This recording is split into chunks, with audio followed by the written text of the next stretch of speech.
Good morning dear students. BSc first year के YouTube channel में आपका स्वागत है। फर्स्ट ईयर में हम लोग डिस्कस कर रहे थे स्टीरियो केमिस्ट्री के बारे में, और स्टीरियो केमिस्ट्री में हम लोग डिस्कस कर चुके हैं टाइप्स ऑफ आइसोमेरिज्म। तो उसमें हम लोगों ने पढ़ा कि जो स्टीरियो आइसोमेरिज्म होती है वो दो तरह की होती है, कन्फर्मेशनल और कॉन्फ़िगरेशनल। और जो कॉन्फ़िगरेशनल होती है वो फिर दो टाइप की होती है, एक होती है कन्फर्मेशनल और एक होती है कॉन्फ़िगरेशनल। ठीक है, इन दोनों का डिफरेंस मैंने आपको बता दिया था। तो आज हमारा ये चौथा लेक्चर है, उसमें हम लोग डिस्कस करेंगे पहले कन्फर्मेशनल एनालिसिस। जैसा कि मैंने आपको बता दिया था कि कन्फर्मेशनल एनालिसिस में जो आइसोमर होंगे वो एक दूसरे के कन्फर्मर होंगे। मीन्स ये जो कन्फर्मेशनल आइसोमर बनते हैं या ये जो अभिविन्यासी आइसोमर बनते हैं वो कार्बन कार्बन सिंगल बॉन्ड के रोटेशन से बनते हैं। किससे बनते हैं? वो कार्बन कार्बन सिंगल बॉन्ड के रोटेशन से बनते हैं। फॉर एग्जांपल अगर हम लोग यहाँ पे देखें तो यहाँ पे हम लोग देख सकते हैं, देखो पहले ये कंपाउंड है, इसमें दोनों मिथाइल ग्रुप एक दूसरे के अपोजिट साइड में हैं। लेकिन अगर हम लोग इस वाले बॉन्ड के रेफरेंस में इस बॉन्ड को घुमा दें तो घुमाने के बाद ये वाला बन जाएगा, दोनों मिथाइल सेम साइड में आ जाएंगे। तो ये दोनों जो होंगे वो एक दूसरे के कन्फर्मर हैं। और ये दोनों कन्फर्मर कैसे बने? एक दूसरे के कार्बन कार्बन सिंगल बॉन्ड के रोटेशन से बने हैं। तो इस प्रकार के जो आइसोमर होंगे जो कि एक दूसरे में चेंज हो सकते हैं by the rotation of carbon carbon single bond, उनको हम लोग बोलते हैं कन्फर्मेशनल आइसोमर। और इस टाइप की आइसोमेरिज्म को हम लोग बोलेंगे कन्फर्मेशनल आइसोमेरिज्म। ठीक है, अगर हम लोग इसमें बात करें तो देखो ये जो हमारा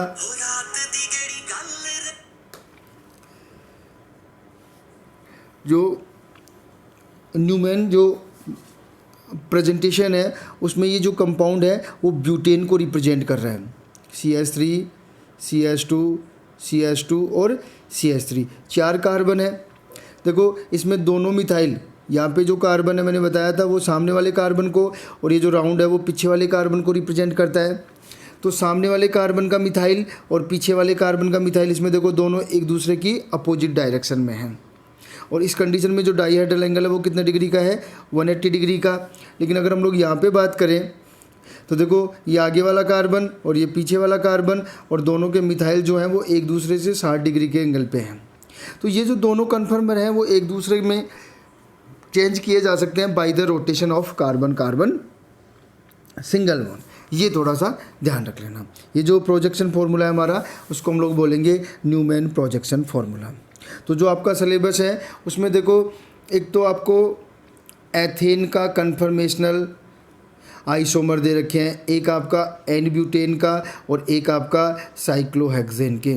तो हम लोग देखो एक 1 बाय 1 करके इन तीनों के कन्फर्मेशनल आइसोमर डिस्कस करते हैं। ठीक है, देखो सबसे पहले हम लोग बात करेंगे कन्फर्मेशनल आइसोमर ऑफ एथेन। किसकी बात करेंगे? Conformational isomer of ethane. थोड़ा सा डिस्टर्ब हो गया है, सही कर लेते हैं हम लोग। ये देखो, ठीक है,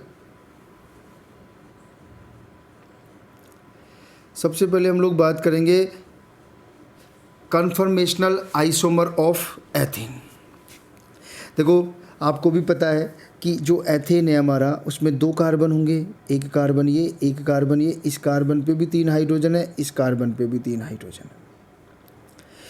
तो इस बेसिस पे देखो अगर हम लोग बात करें तो एथेन के केवल 2 कन्फर्मर होंगे। एक ये वाला कन्फर्मर होगा जिसमें एक कार्बन का एक हाइड्रोजन दूसरे कार्बन के 2 हाइड्रोजन के बीच में होगा। इसको हम लोग बोलते हैं स्टैगर्ड कन्फर्मेशन। कौन सा कन्फर्मेशन बोलेंगे इसको? Staggered conformation. और एक हमारा जो होगा वो होगा एक्लिप्स्ड कन्फर्मेशन, जिसमें कि एक कार्बन के तीनों हाइड्रोजन दूसरे कार्बन के तीनों हाइड्रोजन के बिल्कुल एक सिरे में होते हैं। तो इसको हम लोग बोलते हैं एक्लिप्स्ड कन्फर्मेशन।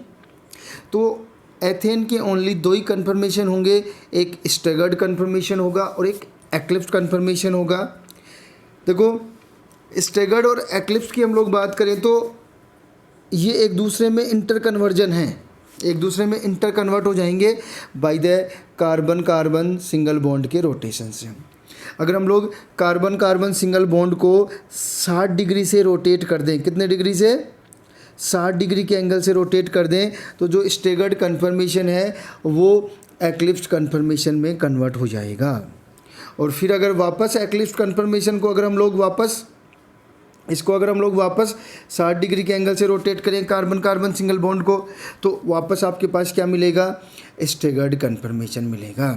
तो ध्यान रखना, ये जो हमारा एक्लिप्स कन्फर्मेशन होगा उसमें टॉर्सियोनल स्ट्रेन होगी, क्योंकि इसमें दोनों हाइड्रोजन एक सिद्ध में हैं तो स्टेरिक हिंड्रेंस भी होगी और टॉर्सियोनल स्ट्रेन भी होगी। इस वजह से ये इसकी एनर्जी ज़्यादा होगी, ज़्यादा होने की वजह से ये स्टैगर्ड कन्फर्मेशन की कंपैरिजन में लेस स्टेबल होगा। ये ध्यान रख लेना, कैसा होगा, ये लेस स्टेबल होगा। तो ये हो गया आपका कन्फर्मेशन ऑफ एथेन। दो कन्फर्मेशन होंगे, एक स्टैगर्ड कन्फर्मेशन और एक एक्लिप्स कन्फर्मेशन।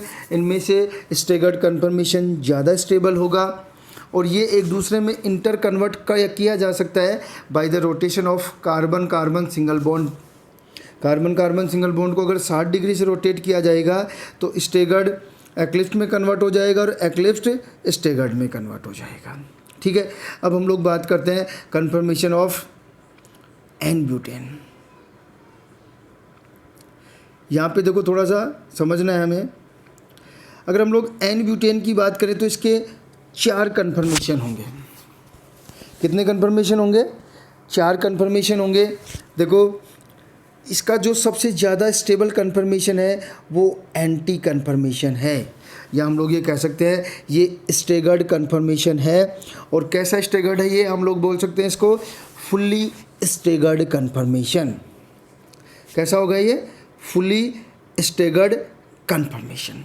अब देखो अगर हम लोग इस एंटी वाले को या फुल्ली स्टैगर्ड कन्फर्मेशन को, अगर कार्बन कार्बन सिंगल बॉन्ड को, अगर हम लोग कार्बन कार्बन सिंगल बॉन्ड को अगर हम लोग 60 डिग्री से रोटेट कर दें, किससे रोटेट कर दें, तो आपके पास बनेगा एक्लिप्स्ड कन्फर्मेशन। कितने डिग्री से कर दें, तो 60 डिग्री से करें तो एक्लिप्स्ड, बट ये पार्शियली एक्लिप्स्ड होगा।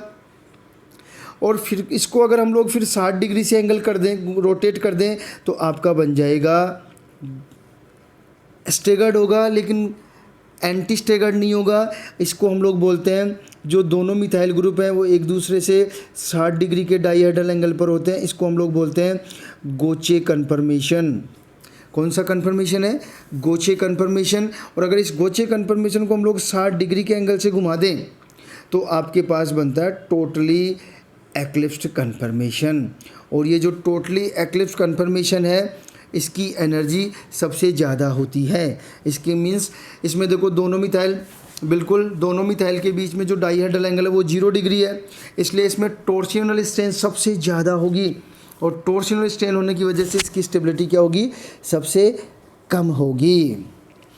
ये ध्यान रख लेना थोड़ा सा, ठीक है। तो समझ में आ गया कि हमारा जो एन ब्यूटेन है उसके कितने कन्फर्मेशन होंगे, 4 कन्फर्मेशन होंगे।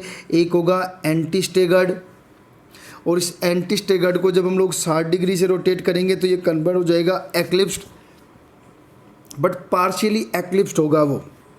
और जब पार्शियली एक्लिप्स्ड को 60 डिग्री के कोण से रोटेट करेंगे, रोटेट किसको कर रहे हैं हम लोग, कार्बन कार्बन सिंगल बॉन्ड को 60 डिग्री कोण से या 60 डिग्री एंगल से रोटेट करेंगे, तो आपके पास एक नया कन्फर्मेशन मिलेगा जिसमें दोनों मिथाइल ग्रुप एक दूसरे के 60 डिग्री के डाइहेड्रल एंगल पर होंगे, और इसे हम लोग बोलते हैं गोचे कन्फर्मेशन।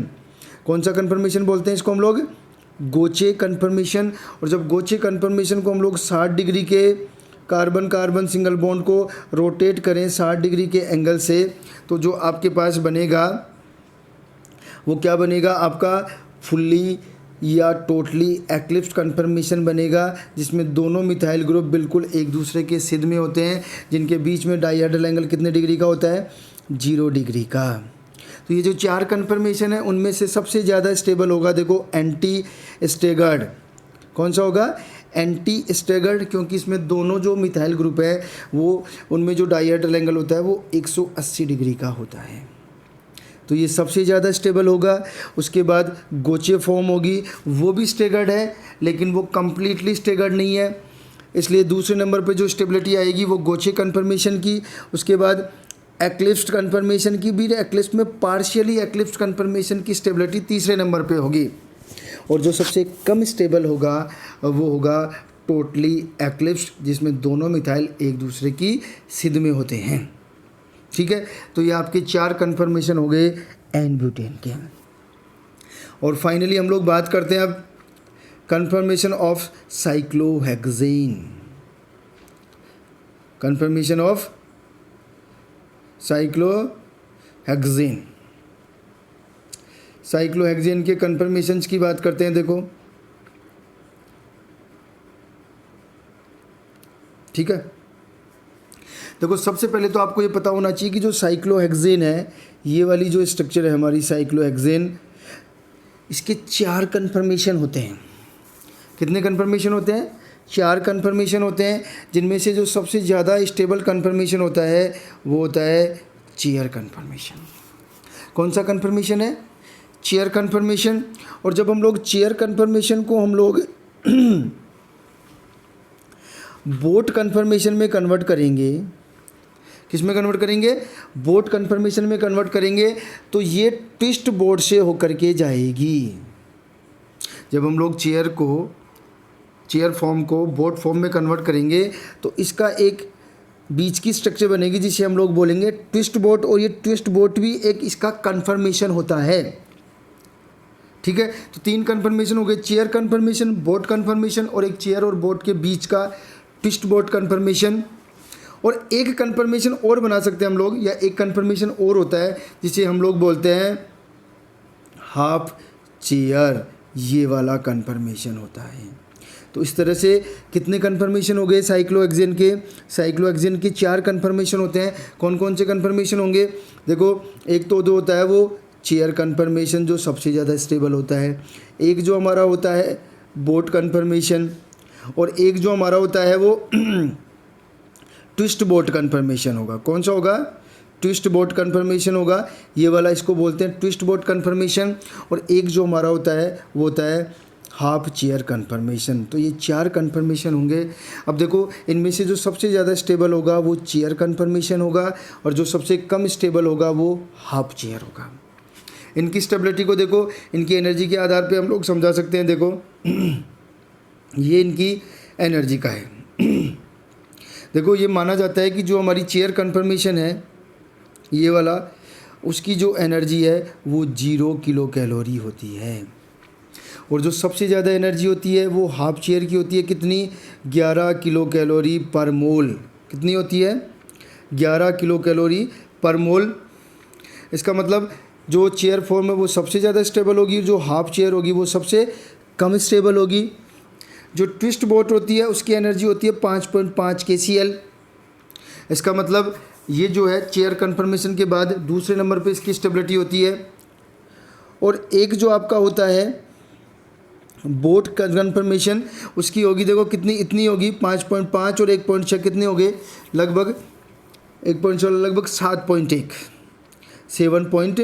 kcal होती है। तो तीसरे नंबर पे जो स्टेबिलिटी होती है वो बोट की होती है, और जो सबसे कम स्टेबिलिटी होगी वो किसकी होगी?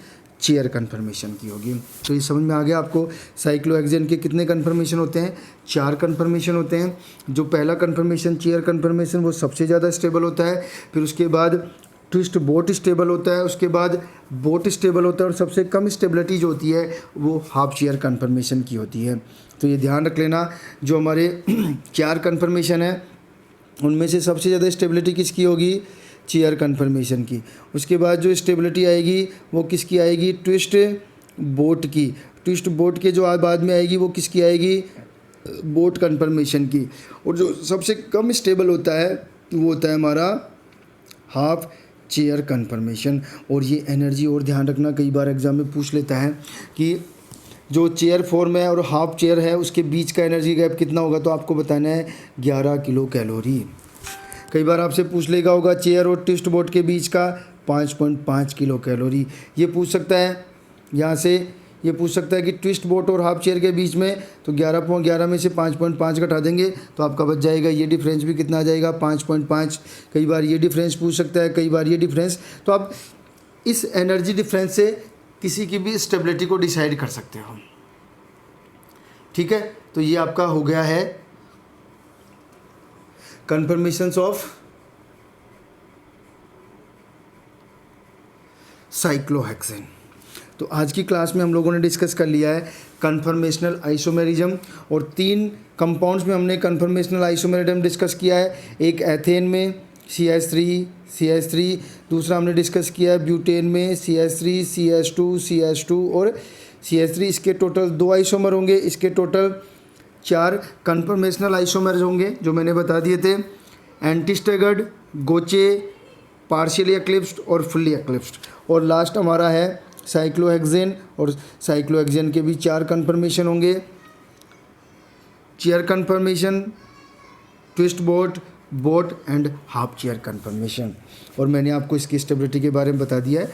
तो आज की क्लास में यही, नेक्स्ट क्लास में हम लोग डिस्कस करेंगे ऑप्टिकल आइसोमेरिज्म, जो कि कॉन्फिगरेशनल आइसोमेरिज्म का एक पार्ट है, क्योंकि कॉन्फिगरेशनल आइसोमेरिज्म भी 2 टाइप की होती है, एक होती है ऑप्टिकल आइसोमेरिज्म और एक होती है ज्योमेट्रिकल आइसोमेरिज्म, ठीक है। तो नेक्स्ट क्लास में हम लोग डिस्कस करेंगे